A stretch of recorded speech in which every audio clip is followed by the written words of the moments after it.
அனைவருக்கும் வணக்கம். சில ஜென்மங்கள்லாம் திருந்தாது அப்படின்னு சொல்கிறோம் இல்லையா, அது 100க்கு 100 உண்மை அப்படின்னு பங்களாதேஷோட 7.5 யூனுஸ் மீண்டும் மீண்டும் நிரூபிச்சுக்கிட்டு வர்றாரு நண்பர்களே. நேற்றைய தினம் அவர் லண்டன் போயிருக்கிறாரு. எதற்காக அப்படின்னா அது ஒரு விசித்திரமான காரணம், அதையும் நம்ம என்னன்னு தெரிஞ்சுக்குவோம். ஆனால் அவர் அங்கே போய் இந்தியாவுடைய புறமுதுகில் குத்துவதற்கு மீண்டும் முயற்சி செய்திருக்கிறாரு. ஆனால் அதற்கெல்லாம் செருப்பை கழட்டி அடிக்காத குறையாக லண்டனில் அவரை வச்சு செஞ்சிருக்கிறாங்க. அந்த அளவுக்கு அவருக்கு அவமானத்தை ஏற்படுத்தி இருக்கிறாங்க இந்த லண்டன் விசிட்ல. யூனுஸுடைய இந்த படுபாதக செயல் மட்டுமல்ல, இன்றைய காலை செய்திகளில் மேலும் பல செய்திகள் காத்திருக்குது. சீனா பாகிஸ்தானுக்கு லேட்டஸ்ட் டெக்னாலஜியை கொண்ட 5ஆம் தலைமுறை ஸ்டெல்த் ஏர்கிராஃப்ட், அதாவது ரேடாரில் கூட தெரியாத போர் விமானங்களை உடனடியாக இந்த ஆகஸ்ட் மாசத்திலிருந்தே டெலிவரியை தொடங்குவதற்கு சீனா ரெடி ஆயிருச்சு அப்படின்னு சொல்றாங்க. அந்த செய்தியையும் பார்ப்போம். இது போக மேலும் சில செய்திகள் இன்றைக்கு இருக்குது நண்பர்களே. வாங்க நண்பர்களே, வீடியோக்கு போலாம்.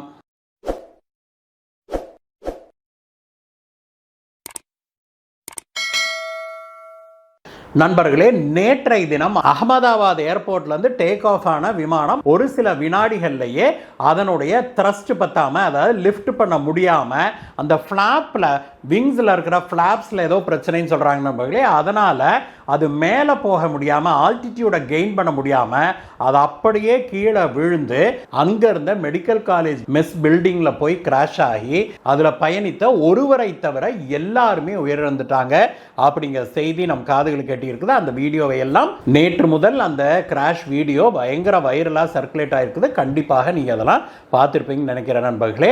அந்த விமான விபத்தில் உயிரிழந்த அனைவருக்கும் நம்முடைய அஞ்சலிகளை செலுத்திக் கொள்கிறோம். நம்முடைய பிரார்த்தனைகள், அவர்களுடைய ஆத்மா சாந்தி அடைய நம்முடைய பிரார்த்தனைகளை எல்லாம் வல்ல சிவபெருமானை வேண்டி அவர்களுடைய ஆத்மா சாந்தி அடைய வேண்டுகிறோம் நண்பர்களே. இந்த விமான விபத்துக்கான காரணங்கள் என்ன அப்படின்னு பலதும் ஆராயப்பட்டு வருது. பட் பேசிக்கலி இங்க மெயின்டெனன்ஸ் குறைவாக இருந்திருக்குது ஏர் இந்தியா விமானத்தில் அப்படிங்கிறது ஓரளவுக்கு இப்பொழுது தெளிவாக விவாதிக்கப்பட்டு வர்றதை பார்க்குறோம். அதை பற்றிய செய்திகள் மேலும் டீட்டெயில்ஸ் வந்த பிறகு என்ன ஏதுங்கிறத நம்ம வேற ஒரு வீடியோவில் அனலைஸ் பண்ணலாம் நண்பர்களே. இன்றைக்கு நம்ம பார்க்குற மிக முக்கியமான செய்தி என்ன அப்படின்னா, பங்களாதேஷோட 7.5 பற்றி தான். அது யாருங்கிறத நம்ம ஹெட்லைன்ஸை கேட்ட உடனே உங்களுக்கு தெரிஞ்சிருக்கும். அந்த நாட்டுடைய கேர்டேக்கராக இருக்கிற முகமது யூனுஸை பற்றி தான் நம்ம பேசுகிறோம். அவர் நேற்றைய தினம் லண்டன் சென்றிருந்தார் நண்பர்களே.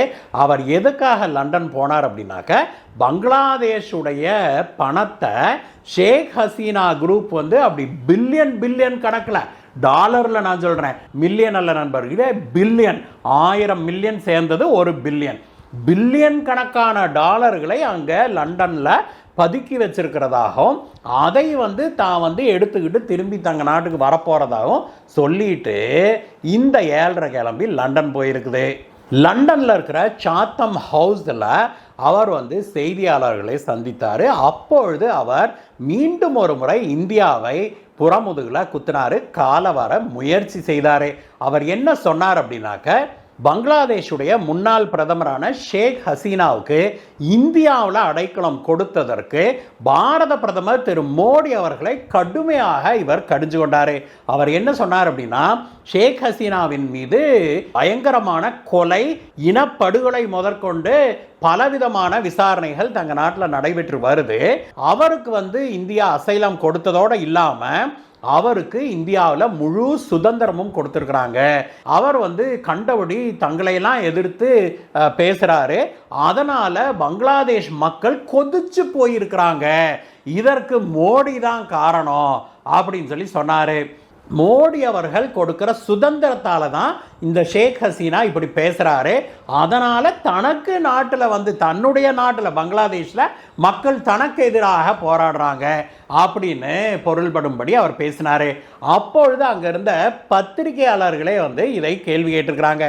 ஏங்க, ஷேக் ஹசீனாவுக்கு அசைலம் கொடுத்துருக்குறாங்க, ரைட்டு, அதற்கு பிறகு வாயை கட்டியா வைக்க முடியும் அப்படிங்கிற மாதிரி பத்திரிகையாளர்கள் கேட்டதுக்கு அவர் என்ன சொல்லியிருக்கிறாரு, நான் இது தொடர்பாக பிரதமர் மோடி கிட்டே பேசிட்டேன், இந்த மாதிரி ஷேக் ஹசீனாவை பேச விடாதீங்க, அது எங்களுக்கு பெரிய பிரச்சனையாக இருக்குதுன்னு நான் சொன்னேன். அதற்கு மோடி அவர்கள் என்ன சொன்னார் தெரியுமா, அதெல்லாம் வந்து சோஷியல் மீடியாவில் வர்ற விஷயம். சோஷியல் மீடியாவை நாங்கள்லாம் கண்ட்ரோல் பண்ண முடியாது, இந்தியாவில் அனைவருக்கும் பேச்சு சுதந்திரம் உண்டு அப்படின்னு சொல்லி பாரத பிரதமர் மோடி அவர்கள் சொன்னார். இது வந்து பங்களாதேஷுக்கு எதிராக இந்தியா விளைக்கிற மிகப்பெரிய குற்றம் அப்படிங்கிற மாதிரி அவர் பேசின போது அங்கிருந்த பத்திரிகையாளர்கள் கூட என்ன சொன்னாங்க அப்படின்னா, ஷேக் ஹசீனா அவர்கள் சோஷியல் மீடியாவில் வெளியிடுகிற செய்திகளுக்கு இந்தியா எப்படி தடை விதிக்க முடியும்? அது மட்டுமல்ல, பங்களாதேஷில் இப்பொழுது சோஷியல் மீடியாவில் மிகப்பெரிய கட்டுப்பாடுகளை விதிச்சிருக்கிறீங்களே, நியாயமான விஷயங்களை பங்களாதேஷுடைய சோஷியல் மீடியாவில் யாருமே பகிர முடியாத ஒரு சூழ்நிலையை நீங்கள் ஏன் உருவாக்கி வச்சிருக்கிறீங்க? பேச்சு சுதந்திரம் பங்களாதேஷில் இல்லையா அப்படின்னு கேட்டபோது யூனுஸ் அப்படியே கூணி குறுகி என்ன பேசுறதுன்னு தெரியாம விழிச்சுக்கிட்டு நின்னாரு. அதற்கு பிறகு அவர் என்ன சொன்னார்னா, நாங்கள் எல்லா சுதந்திரமும் கொடுத்துருக்குறோம், ஆனால் தேச துரோக விஷயங்களை பகிர்வதில் தான் வந்து நாங்கள் கட்டுப்பாடுகளை விதிச்சிருக்கிறோம் அப்படின்னு சொன்னவர். ஷேக் ஹசீனாவுடைய ஆதரவாளர்கள் பெரிய பிரச்சனையை பண்ணிட்டு இருக்கிறாங்க தங்களுடைய நாட்டில் அப்படின்னு சொல்லி அவர் சொன்னார். அதே சமயத்தில் அவருடைய இந்த மீட்டிங் நடந்த அரங்கம் இருக்குது இல்லையா, அதற்கு வெளியில் ஏகப்பட்டவர் பங்களாதேஷை சேர்ந்தவர்கள் வெளியில் நின்று ஆர்ப்பாட்டம் நடத்திக்கிட்டு இருந்தாங்க.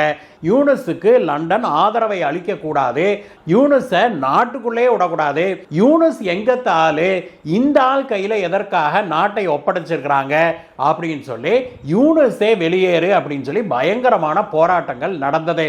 இங்கிலாந்து அரசாங்கமும் இதை நன்கு உணர்ந்திருக்குது அப்படிங்கிறதை வெளிக்காட்டும் விதமாக இந்த யூனுஸ் இருக்கிறார் இல்லையா, பங்களாதேஷோட கேர்டேக்கர் ஏலரை, அந்த ஏலரை இங்கிலாந்துடைய பிரதமரான திரு ஸ்டார்மர் அவர்கிட்ட சந்திப்பதற்கு நேரம் கேட்டிருக்குது. அதற்கு ஸ்டார்மர் ஒரே வார்த்தையில் நோ, நீ யார் என்னை வந்து சந்திக்கிறதுக்கு அப்படின்னு சொல்லிட்டாராம்.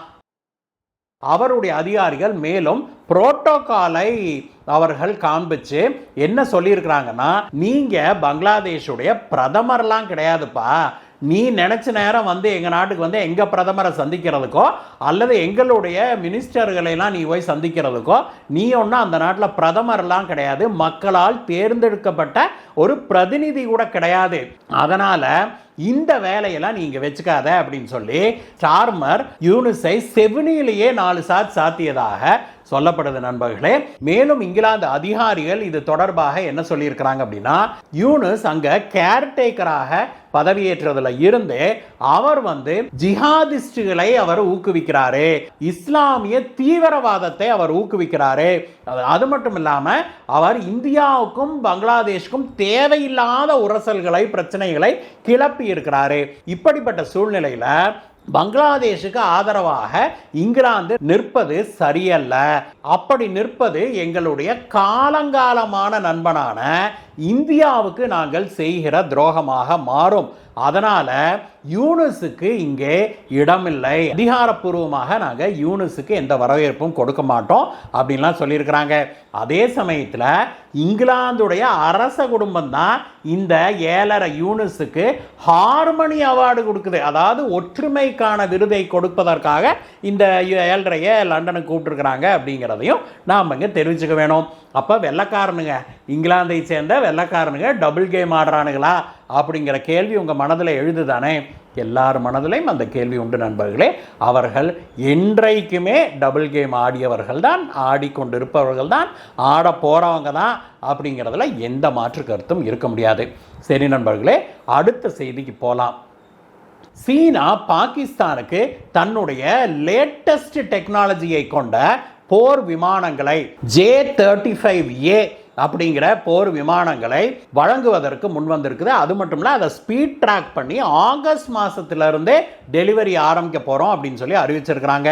இந்த J-35A போர் விமானங்கள் அப்படிங்கிறது 5th ஜென்ரேஷன் போர் விமானங்கள் அப்படின்னு சொல்கிறாங்க நண்பர்களே. சீனா இதை 6th ஜென்ரேஷன் கூட சொல்கிறத நம்ம பார்க்க முடியுது.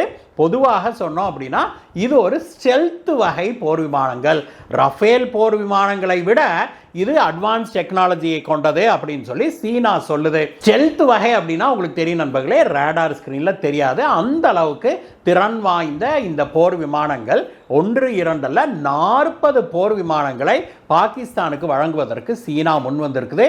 அது மட்டும் இல்லை, இந்த 40 போர் விமானங்களை உங்களுக்கு 50% டிஸ்கவுண்ட்டில் கொடுக்குறோம்.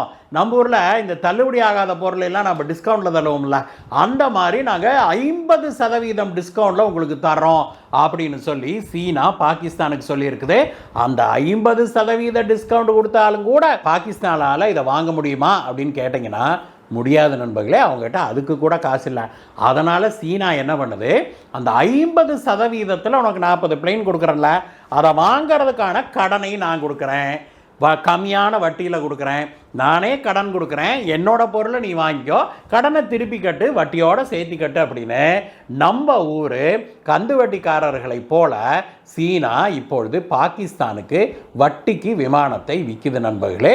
இது இந்தியாவுக்கு ஒரு எச்சரிக்கை மணி அப்படின்னே சொல்லணும். ஏன்னா சமீபத்தில் இந்தியாவுக்கும் பாகிஸ்தானுக்கும் நடந்த பிரச்சனையின் போது ரஃபேலில் இந்தியாவுடைய மிசைல்களை, இந்தியா தயாரித்த மிசைல்களை பொருத்த முடியாமல் போனது நமக்கு தெரியும். அதற்கு காரணம் என்ன, அந்த ரஃபேல் போர் விமானங்களை தயாரித்த அந்த டசால்ட் நிறுவனம் இருக்குது இல்லையா, பிரெஞ்சு நிறுவனம், அது அதனுடைய சாஃப்ட்வேரை இந்தியாவுக்கு வழங்க மறுத்துடுச்சு. அதனால் இந்தியாவுடைய மிசைல்களை நாம் அதில் மாட்ட முடியல. இப்படி ஒரு பிரச்சனை ரஃபேலில் இருக்கும்போது நாம் அடுத்த ஜென்ரேஷன் விமானங்களை நாம் மேற்கத்திய நாடுகள், அமெரிக்கா, பிரான்ஸ் போன்ற நாடுகள்கிட்ட வாங்கிறதுக்கு ஒரு முறைக்கு 100 முறை யோசிக்க வேணும். அதற்கு பதிலாக டெக்னாலஜி டிரான்ஸ்ஃபர் கொடுக்க முன்வருகிற ரஷ்யாவிடம் இதை வாங்கலாம் அப்படின்னு சொல்லி இந்திய பாதுகாப்பு வல்லுநர்கள் சொல்லி வராங்க நண்பர்களே. இதற்கிடையே இன்னொரு சர்வதேச செய்தியும் நமக்கு கிடைச்சிருக்க நண்பர்களே. நேற்று நள்ளிரவில் இஸ்ரேல் ஈரானின் மீது கடுமையான தாக்குதலை நடத்தி இருக்குது. அந்த தாக்குதல் முழுக்க முழுக்க ஈரானுடைய நியூக்ளியர் கேப்பபிலிட்டியை அதை நல்லிஃபை பண்ணுவதற்காக அப்படின்னு சொல்கிறாங்க. அதாவது ஈரான் கூடிய விரைவில் ஒரு அணு ஆயுதத்தை தயாரித்து விடக்கூடும். அதனால் அதை தடுப்பதற்காக ஒரு ப்ரீஎம்ப்டிவ் ஸ்ட்ரைக்கை நாங்கள் பண்ணணும் அப்படின்னு சொல்லி இஸ்ரேல் அறிவிச்சிருக்குது. அந்த தாக்குதலில் ஈரானுடைய முன்னணி விஞ்ஞானிகள், அதாவது அந்த அணு தொழில்நுட்பம் தெரிந்த விஞ்ஞானிகள் இருப்பாங்க இல்லையா, அதில் மூத்த விஞ்ஞானிகள் 2 இறந்து விட்டதாகவும், அதுபோக மேலும் சில இராணுவ தலைவர்கள் இறந்து விட்டதாகவும் இப்பொழுது செய்திகள் வந்துகிட்டு இருக்குது நண்பர்களே. இதை பற்றிய டீட்டெயில்ஸை நம்ம நாளைக்கு பார்க்கலாம். எப்படியோ நண்பர்களே, இன்றைக்கு உலகம் முழுவதும் பரபரப்பாக பல விஷயங்கள் நடந்து கொண்டிருக்குது. அதில் மிக முக்கியமானவற்றை நாம் உங்களுக்கு கொண்டு வந்தோம். இந்த செய்திகளை பற்றிய உங்களுடைய கருத்துக்களை சொல்லுங்கள் நண்பர்களே.